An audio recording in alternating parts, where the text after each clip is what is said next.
বাগেরহাটের সর্ববৃহৎ এবং দেশের অন্যতম বৃহৎ উপজেলা মোরেলগঞ্জ। ইংরেজ মোরেল পরিবারের নামে নামকরণ করা হয় এ উপজেলার।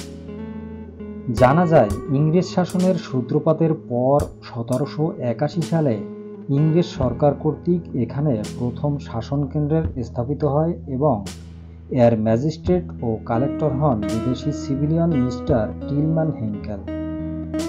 এরপর যশোর জেলার প্রতিষ্ঠা ঘটে। বাগেরহাট তখন মহকুমাও হয়নি। সে সময় হেঙ্কেল সাহেব প্রথম সুন্দরবন আবাদের প্রচেষ্টা চালান, কিন্তু জমিদারদের সাথে বিবাদের জেরে তা আর বেশিদূর অগ্রসর হতে পারেনি। 1849 সালে মোরেল পরিবারের মিসেস মোরেল পানগুচি ও বলেশ্বর নদীর মোহনায় সুন্দরবন বন্দোবস্ত ইজারা নিয়ে বন আবাদ করে বসতি গড়ে নীল চাষ শুরু করেন। তারপর সেখানে তারা বহু শ্রমিক নিয়োগ করে আবাদকৃত জমির পরিমাণ বাড়াতে থাকে।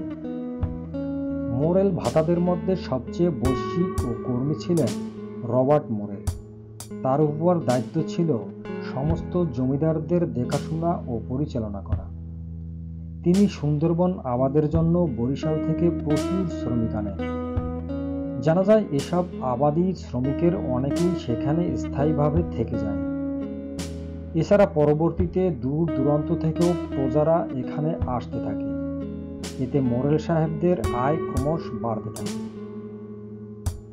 তারা বসবাস ও নিজেদের শাসন পরিচালনার জন্য তখন বিরাট পাকা ভবন নির্মাণ করেন। এই ভবনটির অস্তিত্ব এখনো আছে, যাকে স্থায়ীভাবে কুঠিবাড়ি বলা হয়। জানা গেছে, মোরেলগঞ্জ পৌরসভায় অবস্থিত মোরেলদের এই কুঠিবাড়ি ভবনের পুরনো আমলের সেই দরজা, জানালা, গ্রিল, সিন্দুক, সিঁড়িসহ বহু মূল্যবান মালামাল ধীরে ধীরে বেহাত হয়ে যায়।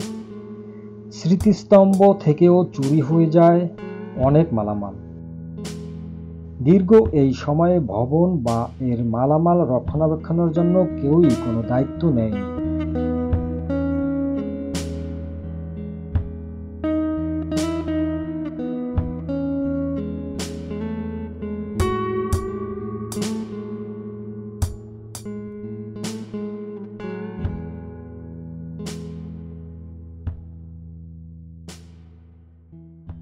দুইশো বছর আগে রবার্ট মোরেল এটা শাসন করত। ইংরেজ রবার্ট মোরেল 200 বছর আগে শাসন করত। এইখানে অনেক বরিশাল থেকে পেরজাইন এইখানে দিয়ে আবাদ করাইয়া তারা নিয়ন্ত্রণে নেছে। তারা চাষবাস করতো, তা কথায় কাজবাস করাই তাকেও কিছু তালুকদারি পেশা টেশা দিয়ে দিয়েছে।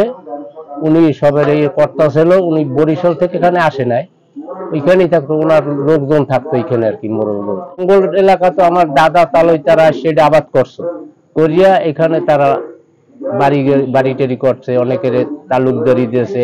যে যা মানে জঙ্গল সাফ করিয়া 100 বিঘা, 50 বিঘা, 200 বিঘা, 500 বিঘা এটা নিয়ে তারা এটা খাইতো।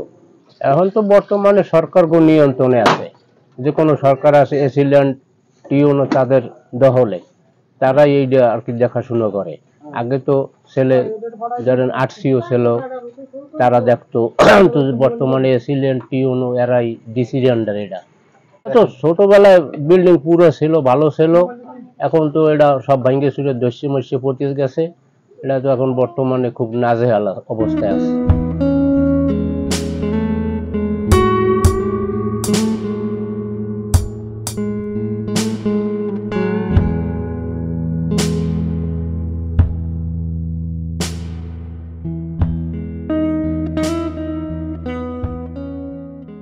এটা তো আসলে আমার মোরেলগঞ্জের নামকরণের জন্য এই কুঠিবাড়ি, এই মোরেলের এইটা বাসস্থান ছিল।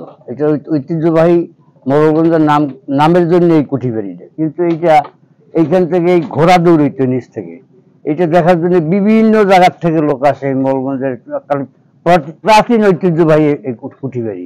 কিন্তু এইটা সংস্কারের অভাবে মানে আস্তে আস্তে দিন দিন ছাদ ধ্বংস হয়ে গেছে, অনেক সম্পদ নষ্ট হয়ে গেছে। এখন এটা কৃত্রিম হিসেবে সরকারের রক্ষণাবেক্ষণের দায়িত্ব কেউই নেয় না। এটা যদি সরকার এটা রক্ষণাবেক্ষণ করতো, যে মোরেলগঞ্জে এই সম্পদটা মোরেলগঞ্জের নামে মানে ভালো থাকতো।